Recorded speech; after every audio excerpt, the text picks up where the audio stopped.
You're listening to the Grow Landscapers podcast, the podcast where we delve deeper into landscape business, interviewing legends of the UK landscaping industry. So, join host Nick Ruddle as he explores their thoughts, insights and experiences. That's here on the Grow Landscapers podcast.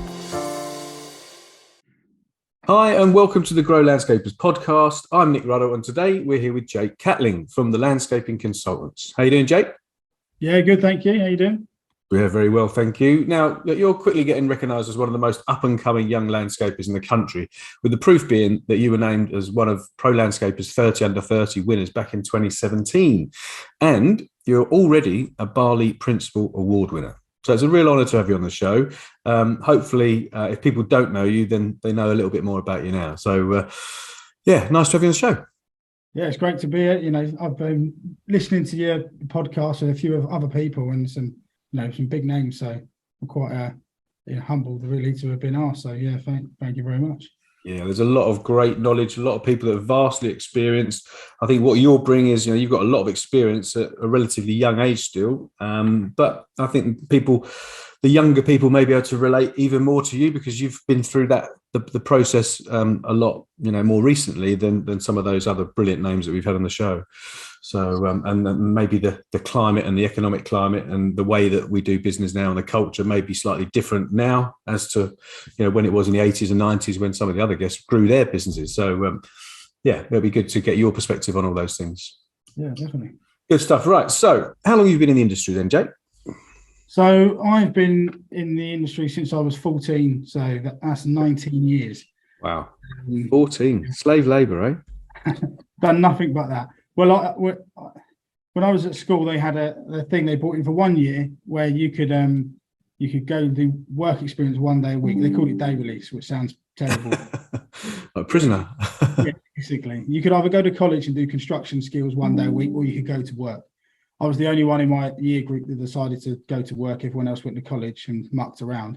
Yeah. But I went and done landscaping and just loved it. So that was it. So I've been doing it. Couldn't wait to then leave, do my apprenticeship, and just get into work really and landscaping. So you had a real passion for that at such an early, naturally at such an early age.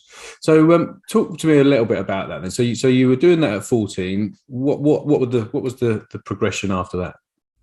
So yeah, 1 day a week I was going and doing landscaping with one of my dad's friends because I've always wanted to be a tradesman. All my family are tradesmen. I actually wanted to be a bricklayer originally. And then my dad said no. And I was like, okay, I'll be a carpenter. And he was a carpenter. He's like, no, you don't want to do that. He literally said to me, he's like, landscaping would be great for you. He was just like, I feel like it's something for the future. And it's didn't really know loads about.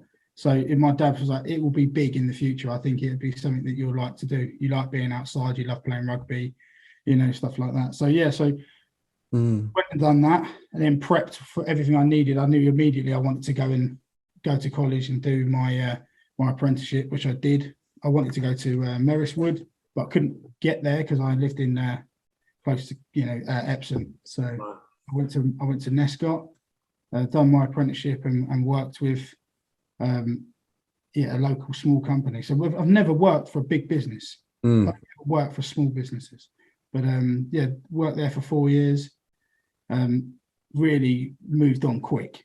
I wanted it 100%, just wanted it. Like I spent my lunch breaks practicing brickwork, practicing using the digger. I didn't have break. I didn't stop. I was like, because when you're young and you haven't got the skill set, you don't get the opportunities as much. So the only time you can get a chance is when everyone's sitting down having a tea and you're like, can I have a go on the digger? And they're like, yeah, go on then.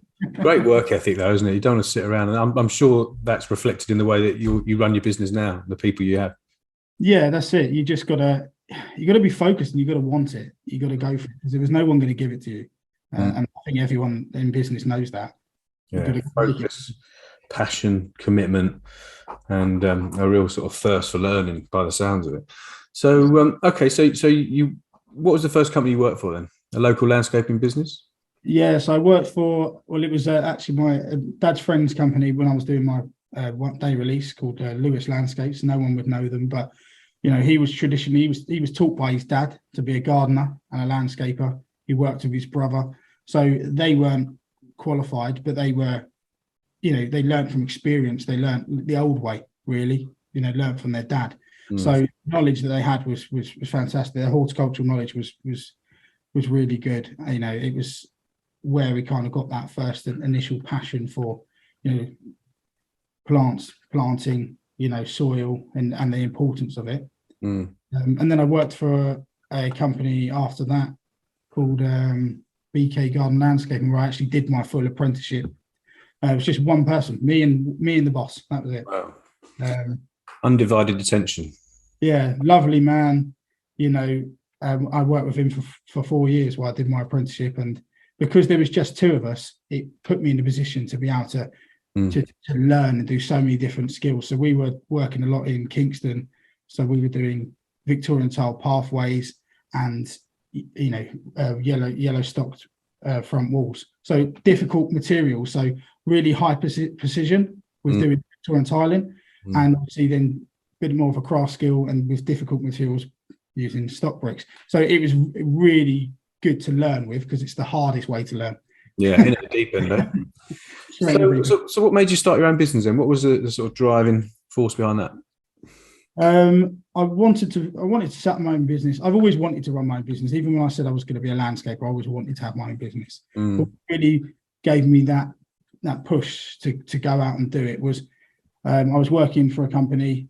I had a great time there. I really enjoyed the time I spent there, but I couldn't do things that I wanted to do, work to the way I wanted to work, and potentially spend the time I wanted to spend on certain things. Put more detail into bits and pieces that I wanted to do, and just provide the service that I wanted to provide. So that's why I went out on my own, really, so I could provide the service that we're known for, and I want to do the highest end that we can do. Brilliant. So let's say day one, you started your business. What did it look like? How many other people, if any? Did you have an office? Did you have vehicles? What kind of jobs did you do? What kind of work-life balance might there have been? What did it look like at the beginning? At the very beginning, it was just me. Yeah. So, like a lot of people, it was just me. I did have a pickup truck that I had because I was working as a subcontractor for this company. So I had a pickup truck. I had a few tools because I've been doing some work on the weekends. And so I set out. I had £2,400 in my bank, all I had, and said, right, what are we going to do? What do I need? I need business cards. I need leaflets. Yeah. I need uniform, and I need signage for my van. Yeah. So they're the things I got. Soon realised leafleting doesn't work. You try all these things, don't you, at the start? Yeah, you do. So we were doing small stuff for friends. We were putting up fence panels, doing the driveways for family, friends, and stuff like that, and bits and pieces. Not really the work that I wanted to do. And then we got our first project, which was actually like a nice project where we were using like nice hardwood decking. So we went and done that project, loved it. That was great. But then it was when I bumped into my old boss when I done my apprenticeship, and this is why I've learned this lesson: always be honest. Because I bumped into him and he said, "How you doing?" I said, "Oh, I'm all right, okay, you're not too bad." And he was like, "I heard you're working for yourself now. How are you looking? How you doing for work?" And normally you turn around and go, "Oh, yeah, I'm really busy, got loads of work on," like people do, and try and act like you're really great. Yeah. I was just honest. I said, to be honest, we haven't got much work. We're finding it really difficult to get the work at the right price. Finding it quite difficult. And because I said to him, he's like, "Well, I'll tell you what, I'm actually retiring. So I've got a big order book of stuff that needs to be done." And obviously, a connection with a designer that I used to work with him. I introduced you. I was like, that'd be fantastic. So then that was our first introduction to working with a garden designer. Yeah. Wendy Stokes, and we worked together for years. We won the Principal Barley Award together. Brilliant. And that really cemented that thing of be honest. Be honest with people. If you're not doing great, say. Because they could be the solution. They could be the person to help you, Honest is always the best policy in all walks of life, isn't it? Really, be transparent, no games. Just be a good person. Be a good business person, and you'll always come out on top. There's a lot of people that are not as honest, should we say? But that they don't tend to last very long, and that reputation once it's bad, it spreads like wildfire.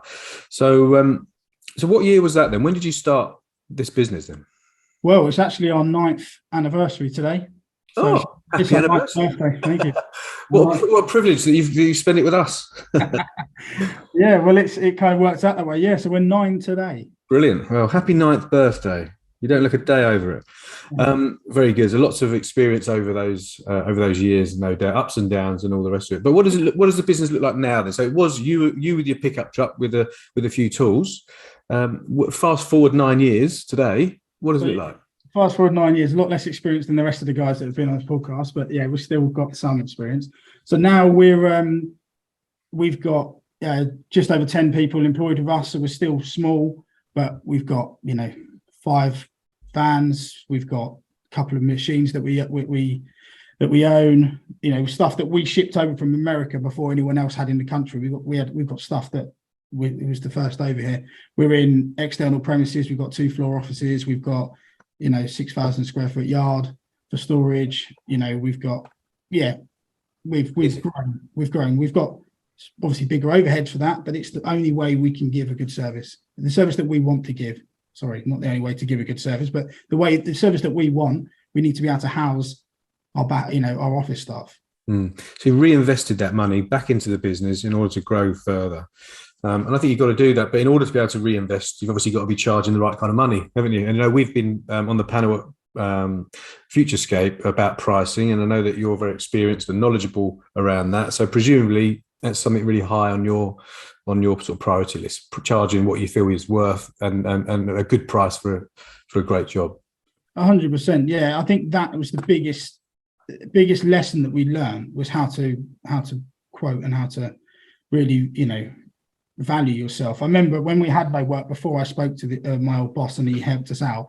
I went to the landscape show and I went to a seminar of Mark Gregory's and I sat there and he was talking about don't be a busy fool, know the value of what you do, this, that, and the other. And I put my hand up and I asked a question to him and I said, we're really struggling to obviously convert work at the right price. What do you do when you need to be busy and you need to earn money? And he was just like, stick to your guns, know the quality of your work, don't be a busy fool. If you've got no work in 6 months, come and see me, I'll give you a job.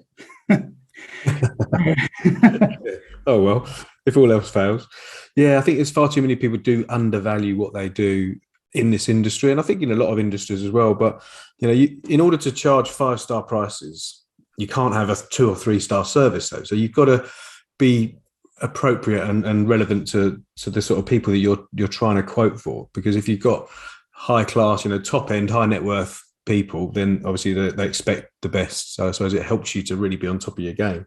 I love that expression though, busy fool. No one likes to be a busy fool because you're working really, really hard. You end up with a really, really nice project, or the customer does. And you look at your bank balance and you think, wow, I've just paid wages and that's it. You don't really move on. And I think if you run your business like that, like a lot of people do, you can't reinvest back into your business. You can't bring machines over from America. You can't pay people the top money to attract the best people. So there's a whole cascade, whole knock-on effect of that. So you see, like it was funny when we were on that panel together and we were talking about costing. That Mark Gregory was sitting in the audience for a few hours, but that was a question that someone else asked me. What do you do when you need to get in? So, and I gave an answer. So 9 years on, I'm giving an answer to a question that I actually asked. So it is difficult when you need to work, and you say 5-star prices for 5. It's really just the fair cost of what it costs to do it. There's overheads involved that can't be avoided really. If you want to work with larger companies that can deal with more complex projects, then they need more staff in the background to help with that, which has a cost. Yeah. So knowing your numbers is absolutely crucial, isn't it? I find a lot of people don't necessarily understand that area, or they shy away from the numbers because it's a bit complicated, and maybe they weren't too scholastic when they were at school, and they didn't like maths, so they go that creeps into your business, and think, oh, avoid that kind of stuff. 100%. Yeah, I think you're probably like from the whole way through. Like, I've got these little sayings that I've got from different people in the industry that have helped me, that have stuck with me. And he's one of the things. So Sam Hassel, when I worked with Sam Hassel, was like, don't bury your head in the sand. Yeah. The cost of the cost, Jake, you can't avoid them. You know, if you don't want to pay attention to them now, you'll be paying attention to them later, basically, because you're going to pay them. So the cost of the cost. So don't bury your head in the sand. So understand what your hourly rate is. Yeah. You know? What a lovely man. Big shout out to Sam Hassel. We do like Sam, brilliant at Liberate. And yeah, I've visited Sam. I've been to his house. He's shown me the demo of that software, and actually he did speak really highly of you at the time, funny enough, because he's not far from you in Guildford. So no, he knows his stuff, and hence why it's helped you along your journey and where you are, I suppose. If you don't know your numbers, you don't know whether you're making the right decisions or not. And it's a bit like hope is not really a very good strategy, is it? Well, I think that is a key thing. You know, you need to, if you need help or you're not too sure, ask someone. Yeah. Like I asked the question. So I had got to meet Sam through asking a question of Brian Herbert from Out of the Options. I asked him a question about a few bits and pieces, and he helped to, and he literally just opened my eyes to what could be, because everyone knows, like, you don't, they're saying you don't know what you don't know, but you do know there's something else out there. Yeah. So there's got to be a better way to do this. There's got to be a more professional way to be. And it's like, well, what is that answer? And then if you ask people and ask enough people, the answer soon appears, and then it's for you to then go down that road and make it happen. Yeah. But if you think about it, someone somewhere has done what you want to do successfully, whether it's a landscape business, an accountancy business, a construction business, someone somewhere has done it. And these days, in the current climate we're at, with the access to information online, a Google search or a search into YouTube, you'll find someone that has done what you want to do. And if you've got the guts and you've got access to these people, or you try and seek them out, it just takes a question, doesn't it? And there's a common theme with everyone that I've interviewed so far on the podcast. And they all say, look, it's such a great, abundant industry. People want to help you. Just ask, because the answers are out there. 100%. Like I think there's no other industry where people are so willing to share information, especially for free. There's no so like you owe me something. They're just happy to help. Happy, they're just happy with what they do. I think because to do what we do, you have to love it. You have to have passion. Because if we're honest, you can run a great business in this industry, and there's many people that do. But if you're just doing it for the business to earn money, to solely just to earn money, there's easier industries. There's the more scalable industries that you could do that in. You've got to love what we do, really. So that passion then feeds out into the way people act and work with each other, and that's the truth of it, and that's what makes it so nice. Yeah, and I know you're a Barley member, and they support you, and there's lots of education and support there. The APL do the same, Pro Landscaper do the same, as well as Futurescape. All these free seminars, free events that you can go to and meet these people, mingle them, and ask them, and get their contact details. It's all out there, isn't it? It's just having the guts to maybe just say, look, I'm struggling with this, or I don't know about how to do this. What do you think? And seeking out people like Mark Gregory and the Paul Downers of this world, people that are abundant and want to give back. That it's out there. They're willing to help. They've been where you've been, where you are. So they appreciate, that sometimes when you're starting your business, you need a bit of advice.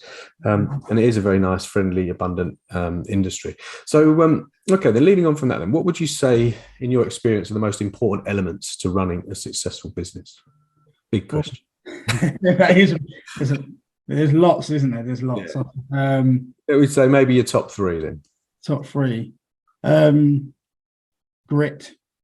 It's got to be up there. You've got to have grit. You've got to be determined to keep things going. You really have. Business is not easy. Anyone that says it is not giving you the full picture, but it's fun. It's fun. And if you enjoy it and you love it, remember them times. There's times you've got to dig deep. So grit, I think, is a key thing you need for business.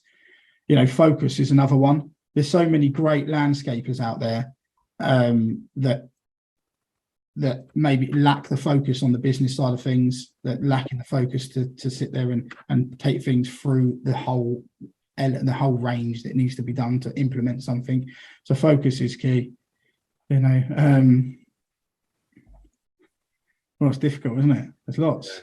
Well, there's so many different things, but I think you've got to have that grit, determination, resilience, and that just sort of determination to achieve whatever you need to achieve, get the end result no matter what. It's funny, Mark Gregory had him on the show last week, and he said about business being a game, and it's like the game of business, and it's enjoyable. You mentioned they're fun. And business should be fun, but for a lot of people it's not, because they're not doing things in the right area and they're getting stressed. They might not know how to read a P&L from their business or a balance sheet, or know how to recruit people, how to systemize, how to lead people, and then it doesn't become fun. It becomes a bit of a stressful noose around their neck. So it's important that we do have fun along the way, but learn from those. Businesses, I think, if you don't enjoy it, maybe you're thinking about it differently, or maybe you need to try and see how you can change your mindset. So I feel like business is a game of risk, isn't it? Yeah, it's like to a degree, it's educated gambling. So we look at a project and we're evaluating the risk, and we're basically placing a bet that we can do that work for X amount of money on the hope that we get a return for it. It's effectively it's gambling in a way. So it is a bit of a game, because you are sitting there looking at that risk reward. When you go on the simplest thing, if you go to a roulette wheel, it's risk reward. What's the risk? What I'm willing to put down? What's the reward? What I could get back? It's the same thing. Yeah, brilliant. Great analogy. So with that in mind, then, what setbacks have you had along the way? What major challenges or obstacles have you had? And what did you do about that? And what happened? What was the outcome? I feel there's lots of challenges. A big one for us at the moment, I think, and for many people, is recruitment. With the fact, we could grow bigger, and we could do more work if we could find the right candidates to do it. But because we can't, we don't, because there's no point scaling something that's, hasn't got the fundamental, culture of what you want to achieve, what you want from the work that you do, because it's not about having a big, huge business and that's what you do. It's about the work that you do. Yeah. So I think that's a massive challenge for everyone. I think that challenge isn't going to go away anytime soon. So still dealing with that. That's the biggest challenge. I think it's a big blockade, actually. It is across the world, not just the UK, not just in landscaping. I think at the moment, in the current climate, there's a real skill shortage around the world. So what have you had any sort of major setbacks? Have you had any, apart from obviously the recruitment, which is frustrating at the moment, but have you had any issues in the past where you thought, oh my God, I've taken on a bit too much or more than I can chew? No, not in taking on too much, because I really make sure that we deliver. For me, it's all about being known for delivery, so we don't overstretch. You've got to stretch a little bit, but never too much. Don't sell more hours than you actually got. That's something I've always tried to think. But we're always a few different things. Like a recent mistake, we tried to implement a new piece of software last year to try and help us. We were looking for a miracle cure. There's no such thing as one. But when you're really looking for something to help you optimize one of your systems, and you do it, sometimes out of need, you can fill in the blanks. So you're like, it's probably not as good as what you want, but you're like, yeah, it's okay. That work, we can make it work like that. And it was expensive. We spent 30K on this software. Wow. And it lasted us a year. It doesn't work for us. It really doesn't work for us. So that's probably a bit of a mistake. It's a bit of a setback, because that's a lot of investment. A lot of time as well, invested as well as money, isn't it? A lot of investment. But you learn these things. And I think the key thing I learned from that is, however much sometimes you do wish you had a miracle cure, there is no such thing as one. I think with software, at the moment, there's so many different options. And, in an ideal world, it'd be lovely to have one bit of software that does everything, like your quoting, your CRM, your the finance side of things, just how you take them through your sales process, and how then you manage the projects as well. And there's some bits of software that do a little bit of this and a little bit of that, but don't always do everything brilliantly. It's just sort of a bit of a broad brush. And I think it's finding now, I think, things that integrate with your core system. So if you've got a core system and then you've got other things that integrate, so you can have your quoting software in there, you can have Zoom meetings integrated in there, you can have your project management software in there, you can have your Sage or your Zero account software all integrated, then that's probably the way to go. Well, yeah, that's what I love. Anyone that knows me knows that I love a bit of software. I love all that, technology and trying to digitize what we do. That is the modern world. That is what it will be, a modern landscape company. We need to be digital. We need to be faster paced in the way that we work, and have that end-to-end process. So yeah, I do love a bit of software. We've got lots, but it is trying to work out, as you say, what fits together, because there is no one thing that does what you need. Because that is the best way to give the best service in the long run, really, because the information needs to be there at your fingertips to give at anyone at any point. Yeah. Well, systems, business is just a whole set of different systems, whether they're sales process systems, whether it's account systems, whether it's delivery systems and project management systems. Business is just a whole bunch of all that kind of stuff. There's an acronym for system, and really it sort of sums up exactly why systems are so important. So save yourself stress, time, energy, and money. System, because any system should make you more efficient and achieve all those things. So you might want to make a note of that if you're listening along as we speak. Okay, so well, that leads me nicely into my next question then. Have you got 3 tips then that would help, that you would suggest that would help improve the efficiencies and profits of a business? Yeah. We talked about systems, and maybe systems is one of them because that makes you more efficient. Systems. So do that one.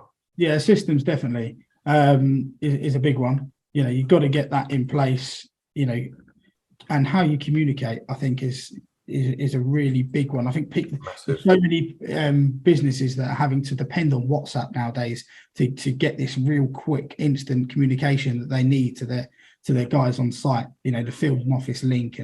And there is lots of suppliers that are offering that service, and it's good, and it makes things fast paced. But is it robust enough? Where does the link outside of that? So you look at, there's lots of different options you can use. You've got Google Chat, so you've got things like Slack. There's lots of different things that you can do. That is a big one, because if you can't communicate effectively, you're going to end up with inefficiencies. Yeah, communication's everything, isn't it? Generally in business, I think if you hold regular meetings and you communicate, and you've got a good sort of conduit from site back to the office, whether it's Slack, Google Chats, WhatsApp, Asana, Trello, Basecamp, we've got all the technology out there. It's just a case of finding one and going with that and integrating it and getting that as people's habits. You're changing people's habits on sites and making sure that they do use the software that everyone's got at their fingertips on their mobile phones these days. There's no real excuse for it. Okay, so that's good. Anything else? So communication being a very, very important one. And I think take the time to innovate, take the time to be innovative. Just because something's working, just because you're doing it and everyone's okay with it, doesn't mean it doesn't need a change, doesn't mean it doesn't need to freshen up. You take the time to stand back and go, we do it this way, but do we need to do it this way? Yeah, sometimes it's good to stop, isn't it? Stop and evaluate. How's it working? Could we improve it? Or is it as good as it can be? And then get people involved in that process as well. I do a lot of that. Sometimes people here might have a little bit of a moan, because, I look at it and go, you're going to change that. And some people turn around and go, I do it when I'm on site, when I'm managing guys and I'm moving people from place to place. So that's not working over there. I can see that slowing down, and I'm come over here and work on that and push people around. Sometimes people might go, well, why? But that's because it's my job to look for the bottlenecks, anticipate where they might form. So the idea is, if I've asked someone to change what they're doing and can you do this, and they don't know the reason why, then I've done my job correctly. Because the idea is I'm supposed to make the movement before the bottleneck forms. Instead of going, oh, well, we've got a big issue, we need to change it. We're supposed to anticipate the bottleneck, the issue, make the change before it's the real issue. Don't crash into a wall and then decide to go around it. Avoid the crash in the first place is much easier. That's really good. I think just taking that time, sort of try and think, visualize a few steps ahead, because then you can, if you're organized like that and you plan things out, less things become urgent and less mistakes happen, which then can cost you more money and more time, more energy. But never forget, like with all these systems and all these things you can't forget the key point of what we do is creative. What we do is making beautiful gardens, so you need to remember that the whole point of what you do is what you're doing on the ground, the quality of the workmanship, the craftsmanship, that is paramount. You need to get all this business stuff in place, but you don't want to become a robot, which has no life and feeling, because this isn't the industry for that. There is 100% space for systems and more professionalism, but we are creative. And what we're doing is huge amounts of variables. It's working with nature. Yeah. So forget that, but definitely try and do two. Try and do both. Yeah, absolutely. They're hand in hand, aren't they? Really. So, what parts of being in business have you found to be the most rewarding over the last 9 years? Most rewarding. Well, a couple of the challenges. You set yourself huge challenges, then overcoming them. So, the percent of achievement that you get, and obviously when it's your business, your whole company's achievements, and it all takes a team to achieve things. But you do feel very, it does feel very special that it's your company name that award sits underneath. Yeah. So that's great. I do love that work. And the other thing is, the amount of people that I managed to speak and see to, and the people that you interact with and overlap with, and this whole community that is the industry is what I also love, because obviously I get to go to these events, I do this, I get asked to do things like this, which is amazing. But it just gets you to overlap with people, and I love talking to people and being social and that whole side of things and learning. So yeah, that's what I love from it, really, I suppose. Yeah, never stop learning, do you? And the word there, community. I mean, it is a real sense of community. This industry has lots of mini communities all over the place. Through whichever governing body or whichever trade body you want to be involved with, it's all out there, isn't it? And people are always willing to help. Always willing to help. 100%. You get what you put. You get out what you put in. Yeah, like anything in life, isn't it? Really? Yeah, but especially it gives back in spades. This industry. If you engage and care, then people engage and people care back. They really do. I try to put as much work as I can in with barley, because I do believe that the things that barley have been doing, do and want to do for the future will make this industry better, and the industry that I love. And we need it to carry on growing. Where everyone took it from where it was in the 80s, where it is now, is phenomenal, and it's only growing. Yeah, everyone shares the same common goal, don't they? Everyone's trying to go for the same outcome. So you work together as a community to make it happen and evolve into where it needs to be, where it should be. So think about the stages you've been through with your business journey. Then, what advice would you give to someone that may be a little bit stuck at the moment, doesn't know what step to take next or how to get to that next level? Is there any advice that you could give from your experience? Well, it obviously depends what stage you're at and what you're trying to do, but definitely take the time to sit there and brainstorm about what it is that you want and what the problems may be, and look to be innovative and change. Get involved in the industry. Don't be tentative on the outside of it. Don't look and go, oh, well, I'd like to go to that event or talk to that person, but it might be a bit awkward. I've got no one to go with. Go for it. Do these things, because doors open up. If you're a bit, and not leap in, but nothing ventured, nothing gained. So if you've got an idea and you feel strongly about it, and you've spoken to a couple of people, and then go for it. Try and be different.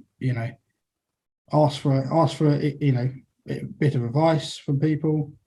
Yeah, there's it's a difficult one to answer that, really. It's just I think work hard, work really hard. Like I got asked, the question I got asked at Futurescape was, how do you, and people ask me this quite a lot, how did you get to a point where you don't work on the tools anymore? Go from working on the tools to working in the office as the director, running everything.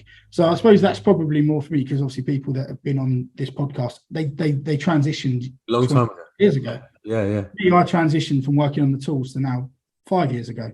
So I've been working off the tools for 5 years, and the only time I get on the tools is at flower shows because it's my excuse. Yeah, you love it. So that's a good point. Let's focus on that then, because there may be a few people who are in exactly that situation now. So what did you do to transition yourself away from working on the tools to working on the business more?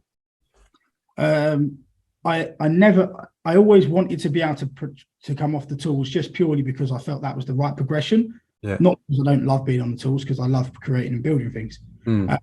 So I didn't really have a plan for it, in all honesty. But what I won't do is allow one thing to drag down the other. So I want to build the best gardens. I want to be known for building the best gardens. But to do that, it's about the service that you give in the office. There was no point being the best craftsman, but you answer your emails and you don't communicate with your clients and your designers, and you're all over the place, because then they just go, oh, you give a bad service, it's not good company. Yeah, bad experience. Yeah, and then if you focus too heavily on the office side of things, your communication, and win loads of work, and you're a great salesman, fantastic, but then you can't deliver. Yeah. So either way, it's not going to work. So the only way to do it was to do both jobs as best as you possibly can. So I worked from God knows what time in the morning, it'd be like 4 or 5 o'clock in the morning until 10, 11, 12 o'clock at night. Yeah. And I did that for years. Yeah. And why? It's because I had to do both jobs. Yeah. Because I could afford to pay someone to do the other job. So I had to do both jobs to the best of my ability to make sure that the company came up evenly. I did that to a bit, and then eventually you get to a point where you can then decide, do I go left or do I go right? So do I employ someone to do the office work, or do I get someone to replace me on site? So that's the choice that you made. So I actually turned around and said to the guys, I said, I've got so much to do in the office now. I'm getting a little bit behind. I'm going to go and do 1 day a week in the office now, and I work 4 days on site. Right. But I need to catch up. So what I'll do is I'm going to do a full week in the office to get me ahead. Then we'll do 1 day a week. I went in the office and never came back out. Wow. Brilliant. That's good. You've said people that you could trust on the ground, though. Yeah, I had people, some of my apprentices. So straight away, when I went into business, I needed staff, and we couldn't find people. And I was young. I was 24 years old, 23 years old. 23, 24. And it's not that easy to actually employ skilled older people who work for you because you're young. Yeah. That was difficult. So it was hard to find good people. And I didn't really want to do things with subcontractors because I wanted to do it with direct labor, because I felt I wanted to do it myself. So what did I do? I decided to train. So I've had my first employee was an apprentice. My second employee was an apprentice. So I've got 3 of my key guys that work for me now, all apprentices. I trained them myself. And they started then all those years ago, and they're still with you now. And they've come through the ranks. Yeah, and now Jordan, who was my second apprentice, is now in the office off the tools himself. Wow. He's 80% off the tools. So we're kind of already transitioning. Now he's transitioning. Yeah. So I had that from them, but I realised that when I got on the office, that I could organise more, could speak to more people, could quote on more projects, and it led into better work, because we had a small team, so we didn't need to be really, really busy. We didn't need to win everything, so we just needed to win the stuff we wanted. The right ones, yeah. So we went down that route. So look, I think what you're sort of touching on there is about working on the business as opposed to working in the business. It's a phrase that's banded around all over the place, all over the world. But the business will only ever really grow and progress when you start increasing the amount of time you spend working on your business. I always sort of say that if you think about your business going on pause, as soon as you go back on the tools or you're working a job in your own business, the progress on your business is you press the pause button. And then when you get back onto working on the business, that's when it sort of resumes the growth again. But you can't, you need to spend a lot of time working on it as opposed to in it. And it's how you do it. It's how you carve out those extra hours of time that you can, like you said, you thought, do 1 day, and you ended up doing 1 week and then never having to go back. And then the business grew. You could have meaningful conversations with designers, spend time doing your quotes, winning the right work, getting the right numbers in place. And then it grows a bit further on from there. That all comes from talking to people as well. It's like that saying of work on your business, not in it. Dave Dodd said that to me years ago. That's what he Brilliant. said to me, Jake. He goes, Jake, you need to find a way to work on your business, not in your business. And Brilliant. that's stuck with me, to sit there and follow your gut. That was another thing he said to me. They're little things that I keep and I always remember. You know, I've got a few from those. You've heard a couple already, but these people I respect, and they gave me a little bit of information, maybe a passing comment to them, but it meant something to me and it's helped me. Yeah. So that is key. Just you do need to do it. But I've realized now. So I was like, oh, getting off the tools and getting in the office is me working on my business. Mm. Now realize 5 years on that actually I'm working my business. Because as soon as you're still a fundamental role, the actual, the process of the work. So I'm estimating, I'm project managing, I'm helping, I'm sourcing work, I'm a key person in my business, which means I work in my business. Yeah, still got a job, but it's just in the office, not on site. Yeah. Exactly. So then it's like I do work on my business because you have to. But that's the thing. If I worked on my business full time, it would be. And that's the thing. So it's having that thing. Just because you're in the office doesn't mean that you're working on your business. No. You can still just be working in it. Yeah. So you've got to take that time to stand back and be innovative and think about what you can do next and plan for the future and put that time in, because that's working on your business. And just being in the office isn't that. So I think, that's key. Yeah, sometimes I get the question, what kind of things would you say are working on the business then? And I suppose things like doing strategy, doing planning, crunching the numbers, evaluating where you are, evaluating the processes of how you do things, evaluating your staff, all those kind of things, getting a recruitment strategy in place. That's all working on the business, but it's hard sometimes. There's a bit of a blurred line between what's in and what's on. But there was a chap you may have heard of called Michael Gerber, who was the author of the EMyth, and he wrote that book 40 years ago, and he's the person that invented that particular phrase, working on your business rather than working in it. So you go to work on building a business as opposed to going into your business and working a job. And if anyone hasn't read that book, then everyone has to read that book. And it's called the EMyth, and that's the E stands for the entrepreneurial myth, being that entrepreneurs start businesses. They don't. It tends to be the technician, the landscaper will start a landscaping business, but needs to know how to run a business and not just be a great landscaper. So it's funny you say that, because that is one. If you're saying if you're stuck, I listened to the audiobook EMyth Revisited. That's it.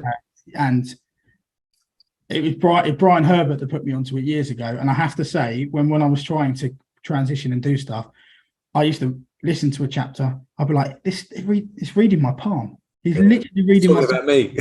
he's talking about me.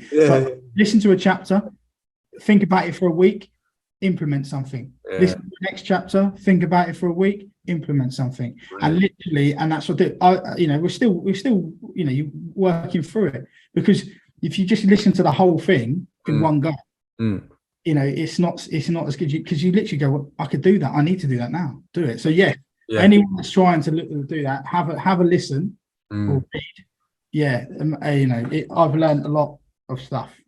For spending £5 or £10 on a book or an audio book, the value that will give you will stay with you for a lifetime.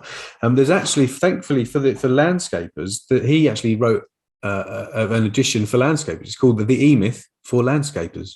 Oh, really? Yeah. So go onto Amazon, and it's that's on there as well. But it's an audio book as well, actually. So I've got both of them. So obviously same thing, but the examples are of a landscape contractor as opposed to a woman baking cakes.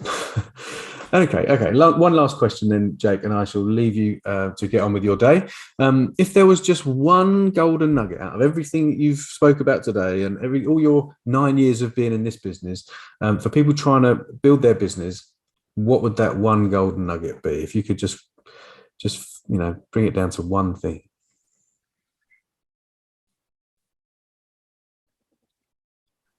Oh, that is another tough one, isn't it? There's lots on that. I think the key for me, I feel like, is be yourself and be honest. Perfect. And work hard. I think you won't go far wrong then, will you? Really? Yeah, you can. Yeah, we can give lots of other examples of what we could do, but what the crux are is if you're honest, you're transparent, and you work hard and you're nice to people, then you've got to do a good job. It goes without saying, and you will do okay. You would do well, because you won't, you can come on. Otherwise, you can come unstuck, and it's not the way to be. Like, it's very difficult to give one thing, but it also constantly keep working and realize. So I visualize business in this way. It's like a game. It's kind of, I imagine it all like it's like Formula One. So the race has already started. We're not all on thing. The race has been racing for years. So everyone's on. The runners and riders. Everyone's racing around the track, and they've all got their cars. So your business is your car. So when you're late to the game, because everyone else has already taken off 30 years ago, well, what can you do? You've got to go around the same amount of laps. You can't do anything about that. You can't cheat. So how do you do it? You've got to use technology. You've got to use things like that to help you speed up so you can get through that stuff quicker. Like, we're lucky nowadays. We've got email addresses. We've got all that stuff. A lot of the guys started when they were sending letters, sending quotes out by post. We can get a decision back on a job in like 10 minutes, sometimes, because it's digital. So you've got to work quick. And the thing is, once the car's running and it's rolling, you've only got little pit stops to do anything with it. You can't just stop it and go, I'm going to take it back to the garage for a month and we're going to tinker around with it. You've got to update it. You've got to add what you need to, so you can, be faster, be more efficient, but you've got to do short things. So you need to plan that. So I think plan the changes you want to do, put them in place in bite-sized chunks. Sometimes we bite off bigger changes than we should. Sometimes everyone does, because you're ambitious. If you love it, you want it, you're willing to work hard, and you're nice, you respect people in the industry, especially the guys that have been there and done it. The people that I've spoken to, I've got massive respect for them, and so much time. Like, they're great.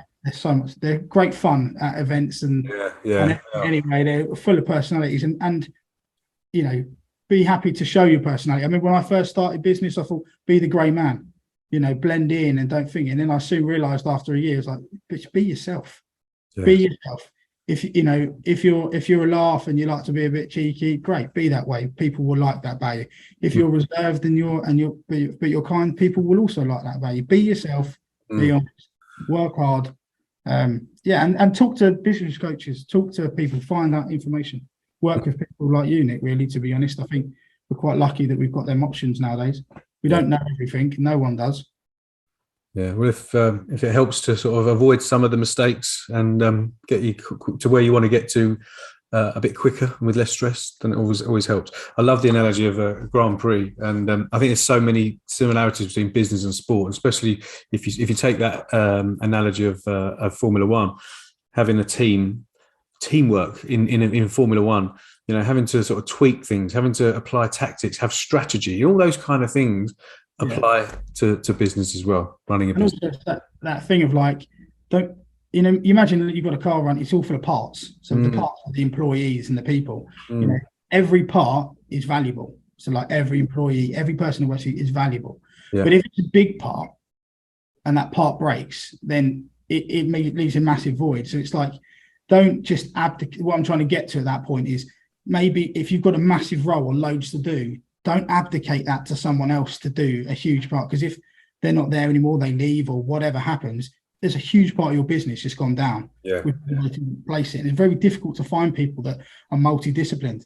So, if you're going to try and divvy up the workload into smaller chunks and give it to different people, so that it's like lots of cogs in a machine. So it's easier to replace a smaller cog than one big cog. You need a lot of machinery, you need a lot of stuff to replace one big cog.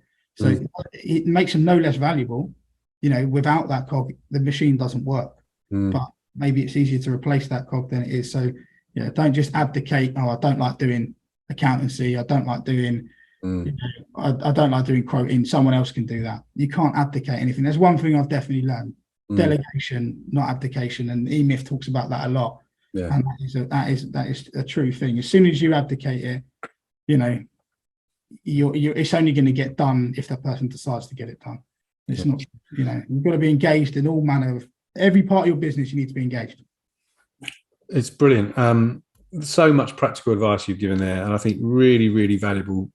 Total gems, full of gems of great snippets, and I'm sure a lot of people will take a lot of great inspiration from what you do, how you've done it, your journey. If they wanted to get in touch with you, either to pick your brains, or if someone's listening to this or watching this now and they want to get involved with employing you as a contractor for their project, what's the best way for them to contact you? So, if you've got a question or something like that, you want to have a little chat, then, Instagram is fine for that. If you want to talk to us about business and you want to work, then email in our info account, info@the landscaping consultants. Put it to the attention of me if you'd like to talk to me, and it will get forwarded on. But yeah, if you see me about, if you see me at, an event or anything, just come up. If you've got a question, just come and ask. I'm gonna, I'll give you as much time as I can. If I'm busy, I will always try and get back in touch. Everyone's busy, but everyone knows I'm happy to talk. Yeah. Oh yeah, like a chat. But look, I think they can't miss you, can they? They just look out for a big prop forward coming towards you, and you probably you can't get out of your way, so you can't miss you really. But Jake, thanks so much for coming onto the show. It's been really, really interesting. Great knowledge. So many great tips and practical advice that you've given. I'm sure people will get a lot of value from this, and I look forward to seeing you at the next landscaping event soon, no doubt. Thank you very much. Yeah, and hopefully, it was helpful. Thank you. Thanks for your time, Jake. Speak to you soon. Speak to you soon. Bye. Thanks for listening to the Grow Landscapers podcast. To get in touch and see how we can help you with your business by emailing nick@nickruddle.com.